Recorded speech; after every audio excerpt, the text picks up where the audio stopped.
السلام علیکم ناظرین، بیابانی بیڈی نیوز چینل میں آپ سبھی کا خیر مقدم میں ڈالتے ہیں نظر خاص خبر کی جانب۔ آل انڈیا صوفی سجادہ نشین کونسل کی جانب سے تمام علماء کرام کی ایک جہتی کے ساتھ ایک میٹنگ منعقد کی گئی، جس میں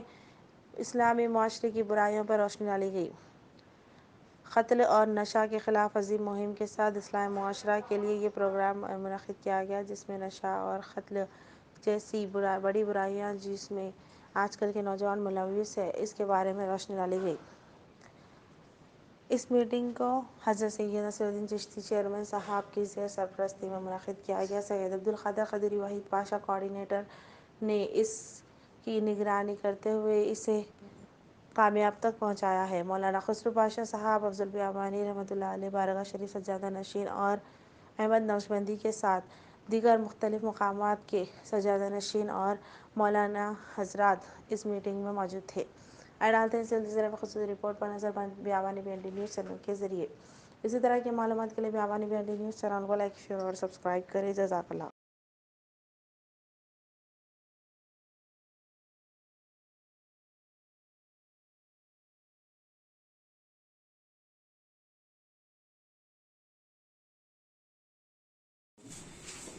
شہر کے موجودہ حالات کو دیکھتے ہوئے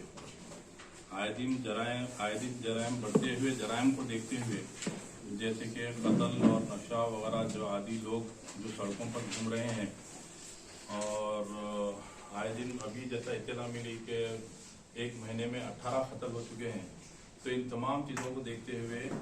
آل انڈیا صوفی سجادہ نشین کونسل کی جانب سے ایک مہم کا آغاز کر رہے ہیں۔ آج سے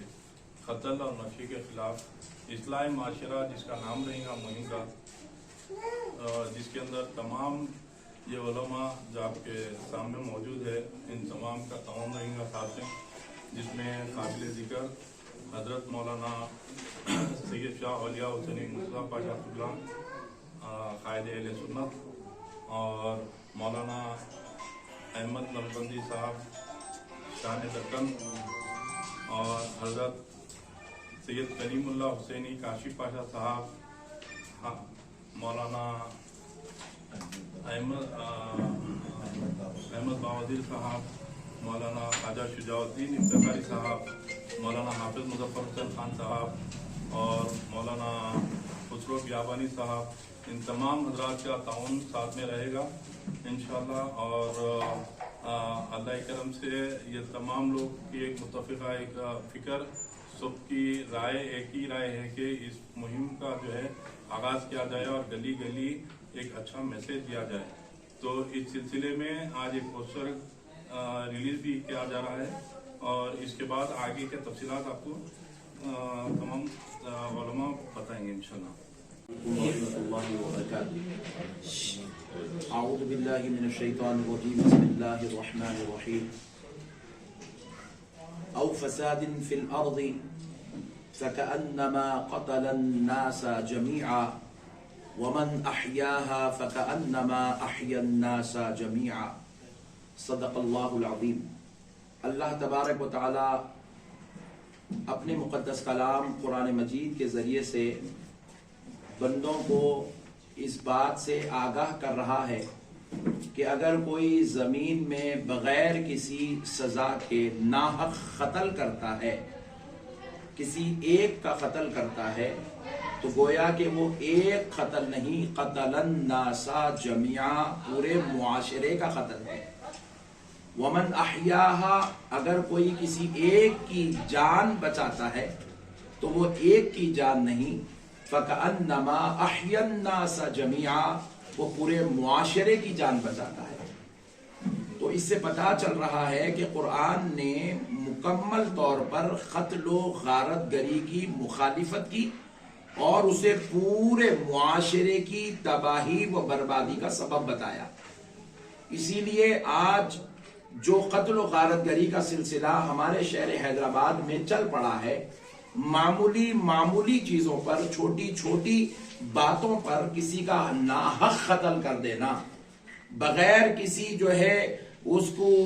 بات کیے کہ بغیر کوئی اس کو بڑوں کے معاملات میں، مشورے میں، بات چیت میں لائے کہ اپنے طور پر جاہلانہ اقدام اٹھا لینا، کسی کا بھی قتل کر دینا، گویا کہ یہ نہ سمجھے کہ وہ صرف کسی ایک کا قتل کر رہا ہے، بلکہ وہ پوری مسلم معاشرے کا قتل کر رہا ہے، پوری انسانیت کا قتل کر رہا ہے۔ تو ایسے وقت میں اللہ رب العزت نے ہم کو یہ حکم دیا ہے کہ علماء کرام، دانشوران قوم و ملت، قوم کے قائدین، قوم کے رہنما، قوم کے رہبر اس وقت اٹھے اور ان نادانوں، ان جہالت کی راہ پر چلنے والوں اور ان اپنی حد سے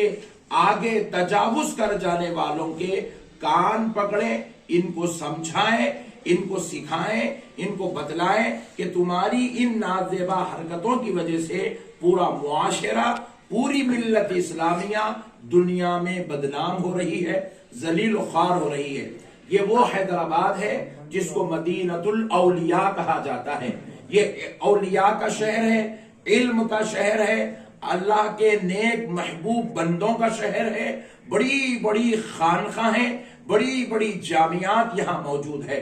آپ کو ہم کو معلوم ہونا چاہیے کہ حیدرآباد دکن یہ وہ شہر ہے جس میں اسلام آج سے تقریباً 800 سال پہلے حضرت بابا شرف الدین صاحب قبلہ رحمت اللہ تعالی علیہ کے ذریعے بھیجا گیا، اور اس دکن کی زمین پر جامعات کی شکل میں ہندوستان ہی نہیں بلکہ ہندوستان، پاکستان، سری لنکا، بنگلہ دیش، افغانستان کے تمام ممالک کو آپ کھنگال لیں تو اس میں جو سب سے زیادہ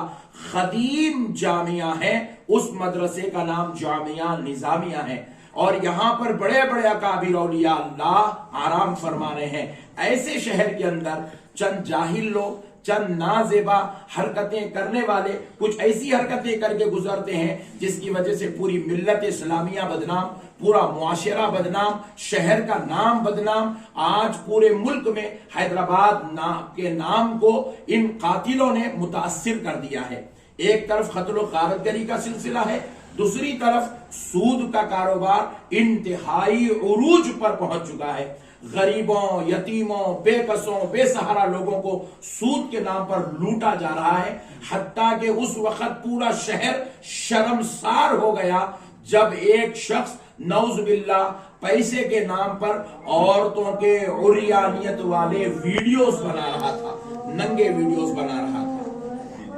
اور ہماری ریاست تلنگانہ میں اگر ان جرائم کو،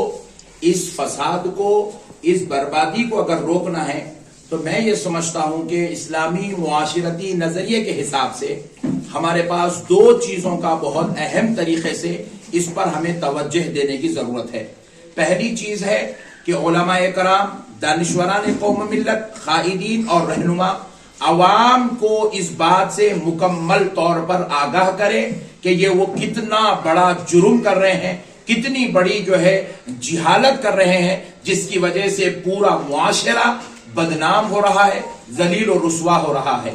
قتل و غارت گری کے تعلق سے، سود کے تعلق سے اس بات پر مکمل طور پر تمام مساجد کے ائمہ، خطبہ، علماء اپنے اپنے تقاریر میں، خطبات میں، بیانات میں، جلسوں میں، جلوس میں عوام الناس کو، بالخصوص نوجوان نسل کو اس بات پر آمدہ کرے، آگاہ کرے۔ کیونکہ آج دیکھا جا رہا ہے محلے میں اگر کوئی ایک جگہ لڑائی ہو جاتی ہے، ایک نوجوان فون کرتا ہے، 10 نوجوانوں کو بلاتا ہے، وہ دوسری پارٹی جو اگینسٹ ہوتی ہے وہ 10 نوجوانوں کو بلاتے ہیں۔ یہ گروپ اور گینگ ٹائپ میں جو قتل و غارت گری کا، دنگے اور فساد کا سلسلہ چل پڑا ہے، اس کے لیے خاص طور پر علماء کرام نوجوان نسلوں کو جمعہ کے بیانات میں اور اپنے واعظ و نصیحت میں مکمل طور پر متنبہ کرے، ان کو آگاہ کرے اس کے عذابات سے، اس کے وعید سے، اور اس کے متعلق اللہ تعالیٰ کے دردناک عذابات، رسول معظم صلی اللہ علیہ وسلم کی احادیث۔ کیونکہ ہماری نوجوان نسل کو معلوم ہونا چاہیے قتل کرنا تو بہت بہت بہت بڑا گناہ ہے، اس زمین پر اس سے بڑا گناہ کچھ اور نہیں ہو سکتا۔ جبکہ رسول اعظم صلی اللہ علیہ وسلم ارشاد فرماتے ہیں اگر کوئی مسلمان ظلماً کسی مسلمان کا گلا پکڑ لیتا ہے، قتل کی تو بات دور کی ہے، رسول اللہ کہتے ہیں کوئی مسلمان کسی مسلمان کا ظلماً گلا پکڑ لیتا ہے تو آقا فرماتے ہیں بروز محشر میں اس کی شفاعت نہیں کراؤں گا، میں اس کی شفاعت نہیں کراؤں گا، یعنی کہ اس کے اوپر جنت حرام ہو چکی ہوگی جو کسی مسلمان کا ظلمن گلا پکڑ لے۔ پھر اس کے بعد اب دوسری صورت یہ ہے اس جرائم کو روکنے کی کہ قانون کو سخت کیا جائے۔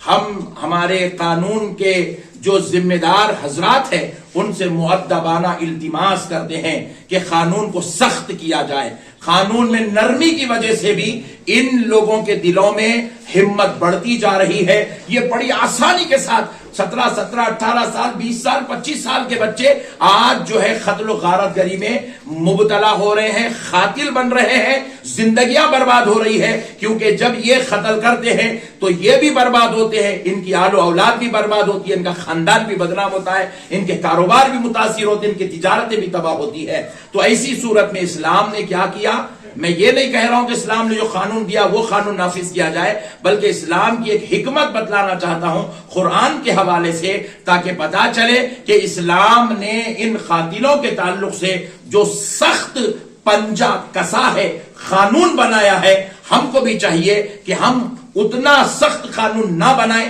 تو کم سے کم اتنا تو سخت قانون بنائیں کہ قتل کرنے سے پہلے قتل کرنے والوں کے دلوں میں ہیبت پیدا ہو، ڈر پیدا ہو، خوف پیدا ہو، اور وہ قتل کرنے سے بچے رہیں۔ تو اب یہ دیکھیے اللہ رب العزت اپنے مقدس کلام قرآن مجید سورہ مائدہ میں ارشاد فرماتا ہے، انما جزاء الذین یحاربون اللہ ورسولہ ویسعون فی الارض فسادا، اللہ رب العزت ارشاد فرماتا بے شک جو لوگ اللہ اور اس کے رسول سے جنگ کرتے ہیں اور زمین میں فساد مچاتے ہیں، قتل و غارت گری کے ذریعے سے، ڈکیتی کے ذریعے سے، لوگوں کے اوپر ظلم و زیادتی کے ذریعے سے، لوگوں کا مال لوٹنے کے ذریعے سے، یا عامیانہ طور پر قتل و غارت گری کے ذریعے سے جو لوگ فساد مچاتے ہیں، اسلامی قانون میں اللہ رب العزت نے یہ کہا ان یقتلوا، ان کو قتل کر دیا جائے، قتل کا بدلہ قتل۔ مگر ہم اتنا بڑا قانون نہیں بنا سکتے تو کم سے کم ایسا قانون تو بنائیں ان کو ڈر تو بیٹھے کم سے کم۔ اب کئی نوجوانوں سے ہم خود اپنے کانوں سے سنیں، کہا ہوتا جی 3 مہینے بیٹھ کے آ جائیں گے، ہم 3 مہینے بیٹھ جائیں گے، ہو جاتا 3 مہینے کے بعد تو آ ہی جائیں گے نا۔ تو یعنی کہ اس کے دل میں قتل کی جو سزا ہے وہ اس کے دل میں سے وہ خوف نکل گیا۔ پھر اب اس کے بعد قرآن کہہ رہا ہے، اللہ رب العزت فرماتا ہے اگر اس کا قتل نہیں کرتے او یصلبوا، اس کو پھانسی دیا جائے یا اس کو پھانسی دی جائے، وہ نہیں کر سکتے، او تقطع ایدیہم وارجلہم من خلاف، یا پھر اس کے ہاتھوں کو یا اس کے پیروں کو اس کے مخالف سمت سے کاٹ دیا جائے، یہ تیسرا ہے۔ پھر اس کے بعد فرماتے ہیں او ينفعوا من الارض، یا پھر ان کو شہر بدر کر دیا جائے، ملک سے نکال کے ان کو پھینک دیا جائے، ان کو ایسے وطن میں اپنے اس ملک میں رہنے کی ضرورت نہیں ہے جو ایسے گندے جرائم کرتے ہیں۔ اسلام میں اتنا سخت قانون ہے، تو اسلام نے یہ سخت قانون کی وجہ سے اس کے اثرات دیکھے گئے ہیں کہ اسلامی جہاں بھی مملکتیں اس زمانے میں تھی قتل و غارت گری بہت کم ہوا کرتی تھی۔ تو میں ادباً گزارش کرتا ہوں کہ میں یہ نہیں کہہ رہا ہوں کہ اسلامی قانون بناؤ، یا پھر میں یہ نہیں کہہ رہا ہوں کہ ایسے قانون جو ہے تم بھی قتل کے جو ہے فسولیوں پہ لٹکاؤ، میں یہ نہیں کہہ رہا ہوں، میں یہ کہہ رہا ہوں کم سے کم قانون میں کچھ ایسی جو ہے سختی لائی جائے تاکہ قتل کرنے والوں کے دل میں خوف پیدا ہو، ہیبت پیدا ہو۔ پھر اس کے بعد فرمایا جاتا ہے اللہ رب العزت کہتا ہے ان کو یہ اتنے سخت سزائیں کیوں دی گئی؟ اس لیے دی گئی ذالک لہم خزی فی الدنیا، تاکہ وہ دنیا میں ذلیل و خوار ہو، تاکہ وہ رسوا ہو، تاکہ وہ شرمسار ہو، تاکہ ان کو پتا چلے کہ وہ کتنا بڑا جرم کر رہے ہیں۔ اللہ کہتا ہے یہ تم دنیا میں کر دو، آخرت میں میں ان کو دیکھوں گا۔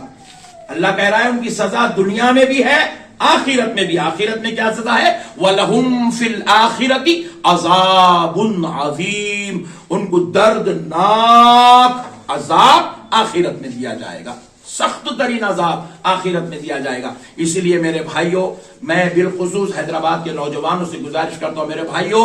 اللہ کے واسطے یہ قتل و غارت گری کر کے اپنی معاشرے کو تباہ مت کرو، اپنے شہر کا نام خراب مت کرو، اپنی آخرت کو برباد مت کرو، اللہ کے عذاب کے مستحق مت بنو۔ بس ایک آخری بات عرض کر دیتا ہوں کہ بعض عذابات، بعض گناہ ایسے ہیں اللہ تعالیٰ جن کے عذاب کو دنیا میں روک دیتا ہے، صرف آخرت میں دیتا ہے، صرف آخرت میں اس کے عذاب دیے جاتے ہیں۔ لیکن بعض عذابات ایسے ہیں جن کو اللہ، بعض گناہ ایسے ہیں جن کے عذاب دنیا میں بھی دیے جاتے ہیں، آخرت میں بھی دیے جاتے ہیں. ان میں سب سے بدترین درجے کا گناہ ہے قتل و غارت گری کرنا،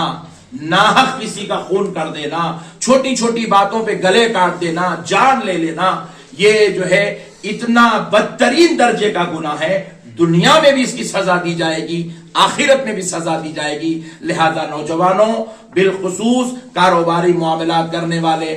نوجوانوں سے میرے ادباً التماس ہے، اللہ کے واسطے ایسا کام مت کرو جس کی وجہ سے معاشرہ بدنام ہو، شہر بدنام ہو، ریاست بدنام ہو، مسلمان بدنام ہو، اور اسلام کے نام پر انگلیاں اٹھانے والوں کو آسانی سے موقع مل جائے کہ وہ ہمارے اسلام کو اور ہم کو بدنام کرنے کی سازش میں کامیاب ہو. لہذا نوجوانوں سے خواہش ہے اس قتل و غارت گری کو روکے، یہ گندی صحبتیں چھوڑے اور دین کی طرف رغبت کریں، اللہ اور اس کے رسول کو راضی کرنے کی کوشش کریں. السلام علیکم ورحمۃ اللہ وبرکاتہ.